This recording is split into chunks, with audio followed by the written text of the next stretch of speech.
tenemos ahora, para comenzar nuestro día jueves, a un gran invitado. Me soplaba por ahí que hace un año que no anda en Radio Agricultura, pero es muy conocido en el mundo de las comunicaciones, sobre todo allá en el sur de nuestro país, en Concepción, la cuna del rock. Estamos con Francisco Ibieta, que es el conductor del podcast Código Chile, gran ingeniero comercial. Además, me han dicho por ahí que es magíster en comunicación política, pero no sé cómo sé eso. Francisco, bienvenido a Llegó la Hora. Muchas gracias, Mara, por estar aquí, por invitarme. Feliz de volver a la agricultura.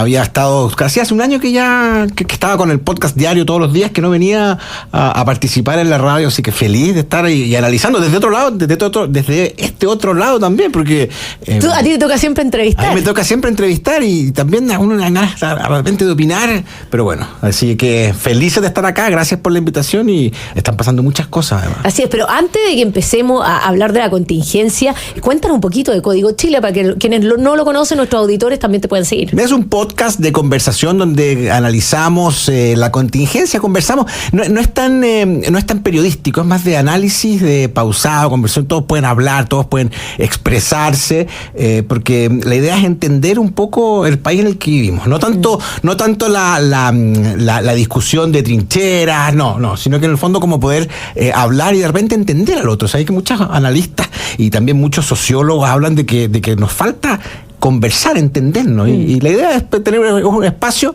justamente de conversación de los distintos temas, no solamente políticos, económicos, sociales, de salud, porque falta también todo ese tipo de análisis. Y tú tienes invitados importantes, de hecho a mí nunca me han invitado, para que vean lo poco importante que soy. Pero candidatos presidenciales, senadores, diputados, bueno, de todo, grandes analistas políticos, pero bueno, ahora te toca a ti. Sí, ahora me toca a mí. Hoy te toca a ti. Hablemos un poquito de la situación, o sea, el tema de la semana. Lamentablemente, el fin de semana vimos que ¿cuántos fueron? 18 homicidios se pierden en 5 días, 15 en 4, 4 menores de edad involucrados en estos asesinatos, y la verdad es que esta situación está desbordada. Esto se ha puesto foco en la región metropolitana, pero también lo podemos ver en todo el país. ¿Cuál es tu visión respecto a lo que está pasando? A ver, mira, primero que nada es una visión que nadie puede estar contento, nadie puede estar optimista y tampoco nadie puede decir que estamos bien ni que estamos mejor que el resto, porque no estamos bien y estamos viendo que hay un gobierno, que hay autoridades que finalmente están implementando las medidas que criticaron en los gobiernos anteriores. O sea, cuando asumió el gobierno del presidente Boric, lo que el gobierno decía, aquí se solucionan las cosas con diálogo. Bueno, finalmente, ustedes recordarán cuando la exministra Siches fue a Temucucuy a balazo, la saca. Bueno, ¿qué son las medidas que hoy día anuncia el presidente después de estas 18 muertos que hubo en 5 días? Bueno, fíjate, más carabineros, control de la frontera y construcción de una cárcel. ¿Me puedes decir en qué se diferencia eso a medidas que podrían haber sido propuestas por un gobierno de centro derecha? Entonces, cuando las autoridades que hoy día tenemos gobernando proponen las medidas que ellos mismos criticaron en el pasado, no es creíble. Tú lo decías, la ministra, en tu editorial muy buena, el del inicio, la ministra Vallejos hablando de fake news cuando... por favor, o sea, si el chiste se cuenta solo cuando uno hace la arqueología tuitera, ahora que está de moda ese concepto bastante entretenido, además. Que ella lo usa bastante. O sea, se pillan solos. Sí, bueno, recordemos que el ataque que se hizo, por ejemplo, en la segunda vuelta presidencial a José Antonio Kast por el tema de la zanja. Y hoy día este gobierno ya está haciendo la zanja y Camila Vallejo fue la que lo relativizó y dijo, bueno, hay zanjas y zanjas. Claro. Yo todavía estoy esperando a ver si hay zanjas con perspectiva de género o alguna cosa así. Pero exactamente como bien dices, las medidas que se propusieron hace mucho tiempo atrás, que fueron los que hoy gobiernan, los que se negaron a todo ese tipo de política pública, hoy día la están proponiendo, pero tarde. Y más aún, fíjate que ¿te acuerdas tú cuando en la campaña de los constitucionales, de los constituyentes, hablaban de que algún partido, el Partido Republicano, decía, oye, es mejor el original que la copia, decían, ¿no? Como que voten por el original, no por lo que están copiando, digamos, las cosas. Bueno, entonces hoy día vemos a un gobierno que está implementando medidas en las que no cree. Fíjate que los mismos senadores del Partido Socialista, y esto está relacionado con la pregunta del día de Llegó la Hora, así que los mismos senadores del Partido Socialista ayer pidiendo estado de sitio. O sea, ¿Cómo convive un gobierno que tiene al Partido Comunista entre sus adherentes con otros que están pidiendo un estado de sitio para controlar la delincuencia? O sea, ¿quién gobierna? Claro, lo que pasa es que esa división es extraña porque finalmente nos vemos confundidos un poco en que estamos a puertas de una elección. Ya, y empiezan a aparecer alcaldes como Tomás Bodanovich a decir que quieren más militares en la calle. Paulina Bodanovich del Partido Socialista, estaremos a favor de todas las medidas que sean necesarias. Lo mismo el senador Insulza, que quiere estado de sitio, que estamos hablando, el estado de sitio implica justicia militar. Entonces, pareciera que, pero no hay nadie que esté dentro del Ejecutivo que lo haga. Entonces, esto será una estrategia de ciertos grupos con miras electorales, o simplemente no hay ninguna concordancia dentro de los partidos del oficialismo. Es que es lo que te habla, lo mismo, te habla. ¿Hay estrategia? ¿O son medidas así como salpicadas? Oye, hagamos esto. Hoy día hubo un comité de este gabinete, porque gustan los nombres en este gobierno, el gabinete pro crecimiento, te acordarás tú, pro crecimiento económico. Ahora en la mañana funcionó el gabinete pro seguridad. 3 medidas. El presidente, hoy día leía el titular de uno de los diarios, decía, al inicio de la reunión, les decía a los ministros que están ahí presentes, les decía, vamos a salir de aquí con medidas concretas. O sea, está bien, pero que respondan a qué estrategia, que respondan a qué plan. El plan Calle Sin Violencia, que seguramente después vamos a hablar de él. Hace un año estrenado. Uh-huh. ¿Cuáles son los resultados de ese plan? ¿Dónde están? Porque al menos pareciera, que las cosas hoy día, a la luz de los hechos, están peores. Y en ese sentido, cuando hablamos de un estado de sitio, claro, lo que pasa es que la situación extrema que estamos viviendo efectivamente necesita acciones extremas, pero estado de sitio es ya prácticamente el último recurso. Es que, ¿Qué pasa en el intermedio? ¿Ha habido la gestión suficiente para llegar a este punto? Es que, ¿qué dirían si es que senadores de Renovación Nacional, de la UDI, pidieran estado de sitio? ¿Qué dirían los que están al frente? O sea, no tardarían en sacar todo su argumento de calificativos para tratar de minimizar una medida como esa, pero resulta que hoy día viene de las propias filas del gobierno. Entonces, ¿qué estrategia? ¿Qué plan? ¿Qué seguimos? Fíjate que se anuncia la construcción de una cárcel en Santiago Centro y la misma alcaldesa Iracy Harris por ningún motivo lo voy a permitir. Entonces, de la coalición de gobierno también. Sí, claro. Entonces, ¿para dónde vamos? ¿Qué anunciamos? Si anunciamos cosas improvisadas que le van a poner piedra en la rueda, y lo que tú decías también, que incluso es muy malo para Chile que esta discusión se mezcle con el tiempo electoral. Sí, claro, se empiezan a mezclar los intereses. Bueno, estamos conversando con Francisco Ivieta, conductor del podcast Código Chile. ¿Cómo ves tú? Tú eres de Concepción, y en general toda la discusión de política pública se centra mucho que en la región metropolitana, en Santiago, pero las realidades hoy día son brutales en distintas partes. O sea, hoy día leíamos que en Talagante niños no pueden ir a clase precisamente por un funeral narco. La situación que se está viviendo en el norte en cuanto a la migración descontrolada, niños sin cupo en los colegios, el problema con los SLEP en Atacama. ¿Cuál es la realidad que ven ustedes, por ejemplo, en Concepción? ¿Cuáles son los ejes que crees tú que son fundamentales de pensar o visibilizar de ella? El primero es decir que si en Santiago están pasando estas cosas, que es donde está la moneda, que es donde están las autoridades, que es donde viven los que nos gobiernan, en regiones pasan y nadie se da cuenta, y nadie tampoco llega con el brazo del Estado a esto. Fíjate que a propósito de esto de que se suspenden las clases en un colegio en Talagante, hace un par de años atrás, cuando estaba a punto de salir una resolución de la justicia, digamos, condenando a un comunero mapuche, la delegación provincial, o sea, lo que sería el jefe de los funcionarios de gobierno en la provincia de Arauco, emitió un comunicado para recomendar a los funcionarios públicos a ese día no desplazarse por la provincia de Arauco en autos del Estado. Entonces, no solamente los niños son los que están privándose por la violencia, sino que también el Estado está dejando de cumplir su función en muchas partes de Chile, porque la violencia, los atentados, y en este caso también el narcotráfico, se ha apoderado no solamente de las calles, sino que del temor de la gente. Y cuando uno dice, oye, bueno, en Concepción, en la región del Biobío, a mí me gusta decir la segunda más importante de Chile, pero bueno, Valparaíso dice, no, nosotros somos la segunda. Da lo mismo. Tenemos más encima un gobernador regional absolutamente desprestigiado, claro, por los casos de los convenios con del caso Lencería. Entonces, cuando no tenemos un gobernador regional, la región metropolitana tiene un gobernador, Orrego, le guste o no le guste, es una persona que tiene voz, que tiene presencia, que se escucha, a pesar de que hoy día dijo que no lo habían invitado a la reunión de seguridad en la mañana. Se estuvo quejando con la moneda. Es que otro que también está metido con problemas de convenios. Pues. Claro. Entonces, cuando tú tienes ese nivel de autoridades cuestionadas, como el gobernador Rodrigo Díaz de la región del Biobío, y más encima una delegada presidencial ausente, que tampoco hace cabeza de un gobierno, resulta que quedan las municipalidades. Y ahí uno dice, bueno, ¿cómo van las municipalidades en el tema de la seguridad?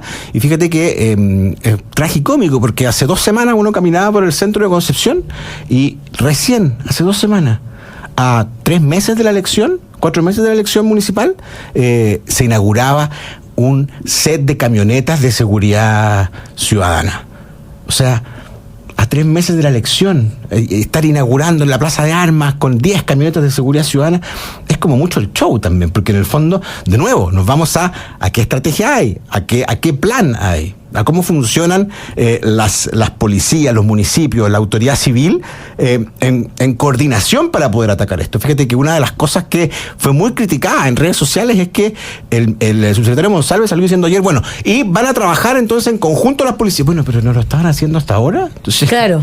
Es como que uno dice, como ciudadano que observa esto, dice, bueno, estamos a nuestra suerte. Claro, bueno, lo mismo las declaraciones de el ministro González cuando estaba en el Congreso, diciendo que en el fondo, esto fue durante el mandato del presidente Piñera, diciendo que por los niveles de inseguridad había que pagar costos políticos, que tenía que salir el ministro, que tenía que salir el subsecretario, y hoy día que estamos peor que nunca, con los peores índices, y él es subsecretario, no vuela ni una mosca, no sale nadie, no se corta ninguna cabeza, no se hace ninguna responsabilidad política. Entonces aquí nos encontramos constantemente con un doble discurso y con gente que está apernada en el poder. Es que el mismo presidente Boric dice, no voy a hacer ningún cambio porque me lo pida la UDI con nombre y apellido. O sea, el mismo presidente, está bien, no lo haga, presidente, pero no tiene para qué salir a hacer de esto una noticia, digamos, con nombre y apellido. Eso no es parte de la función presidencial. Encuentro que de repente eso como que le falta a nuestro presidente, pero si el presidente lo respalda, o sea, ellos obviamente se sienten con todo el derecho de decir y hacer, digamos, lo que crean bueno, que hasta el momento parece que no ha sido tan bueno para el país.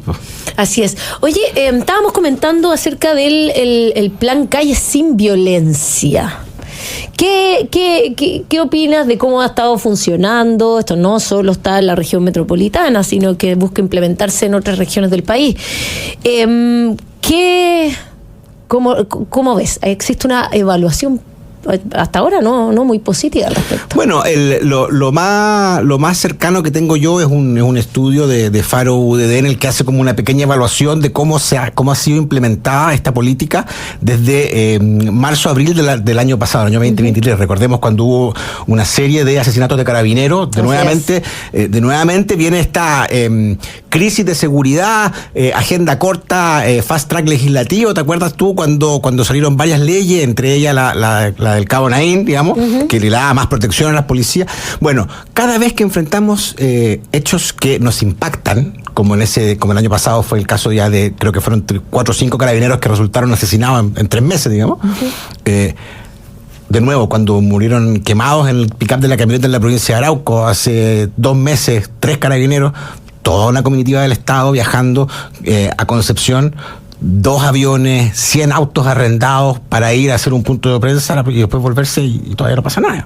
Y ahora, después de estos 18 asesinatos, de nuevo estamos en una crisis de seguridad y es momento de sacar ideas del sombrero, creativas, como fue esta de Calles sin Violencia, que al final ha resultado, hasta en cierta medida, según los informes de que invito a los auditores a visitarlo en Faro UDD, pero donde no estaba considerado este plan, aumentaron muchísimo más los delitos. Entonces, en el fondo, es como que vamos corriendo a los delincuentes y a los narcotraficantes de comuna, dependiendo. Si aquí está resguardado, bueno, nos cambiamos la del lado. Entonces, no es una política integral. Fíjate que cuando el presidente anuncia hoy día una de las medidas estrella, una cárcel de alta seguridad para los líderes de las bandas de crimen organizado, una cárcel, ¿cuánto se demora en construir? ¿5, 6 años? Así 7 es. años. Incluso hemos visto en reportajes que hasta 9 años tardan en construirse una cárcel. O sea, ¿y qué hacemos estos 9 años, presidente? Esa es la Claro, medida para el problema es crisis. que tampoco van a ir a preguntar a países como El Salvador cómo hicieron para construir algunas en 7 meses. Entonces estamos nuevamente en una crisis de seguridad, sí, en la que incluso ahora mismo los partidarios del gobierno están pidiendo medidas muy drásticas, pero resulta que nuevamente sin una estrategia, sin un plan, sin algo que poder decir, ok, vamos todos para eso. Y eso es lo que preocupa. Los gobiernos regionales hoy día están, entre comillas, salvándose solo, gastando sus recursos, gastando todo lo de FNR, gastando todas las patas que les pasa al gobierno central en equipar a las policías, en comprarle autos, en comprarle blindados, en el caso de la región del Biobío y la macrozona. Entonces, ¿dónde está la política del Estado? Está el Estado central. Más carabineros decían hoy día. Estamos atrasados. En ese sentido, finalmente todas estas discusiones que se dan en los momentos cúlmines políticos que hemos tenido, como estábamos hablando al principio, las elecciones, el proceso constituyente, donde se negaron avances. Hoy día, claro, el gobierno dice, este es el gobierno donde más leyes se han aprobado en términos de seguridad. Claro, pero es que hace 10 años, 15 años, 20 años no necesitábamos tantas leyes de seguridad, y cuando empezaron a salir fue el oficialismo, cuando era oposición, que se negó, y de hecho hasta la ley Naim Retamal fue rechazada por gran parte del Frente Amplio y Partido Comunista en el Congreso. Oye, entonces estas cosas no avanzan. Entonces, ¿por qué hoy día tenemos que discutir sobre una cárcel y no llevamos 2 años, 3 años construyendo esa cárcel? Oye, hay un cuadro que hizo, voy a decir el nombre, tapadme la tira la oreja, le hizo el libro la periodista Daniela Vaz, que estuvo con nosotros y ha estado muchas veces con nosotros en Código Chile, donde se hace el análisis justamente de las leyes de seguridad que se habían presentado en el periodo legislativo anterior, digamos, y ahí está, diputado por diputado, ley por ley, cómo votaron, y es impresionante. O sea, si eso ya es... Pero igual, eso te dice, y eso a los ciudadanos les hace esta como decepción un poco, o el entregarse, o el decir, ya bueno, si ya no lo lograron. No lo lograron, ya no lo controlaron. Como que queda esa sensación y finalmente uno dice, bueno, Dios nos salve. Claro, pero eso es desesperanzador, y en el fondo yo creo que acá desde todos los sectores tenemos una responsabilidad de tratar de hacernos cargo de una u otra forma. ¿Qué crees tú que es las riendas que hay que tomar de aquí en adelante? O sea, hay una de las cosas que a mí me llamó profundamente la atención, y debo decirlo, para bien, porque el titular es bueno. Hoy día el Partido Comunista sale haciendo un llamado a un gran acuerdo nacional por la seguridad. O sea, yo creo que eso debiera estar. Eso debiese ser, las reuniones que se sostienen en La Moneda en esta crisis, debiera ser con todos los sectores. Debiera ser, bueno, ¿qué hacemos? Porque finalmente, bueno, vienen elecciones de alcaldes, de gobernadores regionales, el próximo año parlamentarias, y resulta que se nos va a pasar el periodo y no vamos a haber hecho nada, digamos, ninguna política de largo plazo. Quizás es el momento de tomar la lucha contra el narcotráfico y contra la violencia como una política de Estado, como se llama en las relaciones internacionales, como llevamos también quizás muchas veces en defensa, y que esto no tenga que ver con la política ni con la discusión que se pueda dar en un Congreso tan fragmentado y tan desprestigiado como está hoy día. Entonces, quizás esa es la invitación que hay que hacerle a nuestros gobernantes, de decir, oiga, que la política de seguridad sea una política de Estado. ¿Y cómo se hace eso? Bueno, que estén todos sentados en la mesa. Bueno, se nos está acabando el tiempo de este primer bloque, y queríamos agradecer a Francisco Villeta por estar con nosotros aquí en Radio Agricultura. Y bueno, para que te despidas de nuestros auditores y nos diga y nos cuentes dónde te podemos escuchar. No, mira, gracias por la invitación. Yo había hecho una promesa de no pararme de este micrófono durante todo el programa. No puedes quedarte ahí sentado.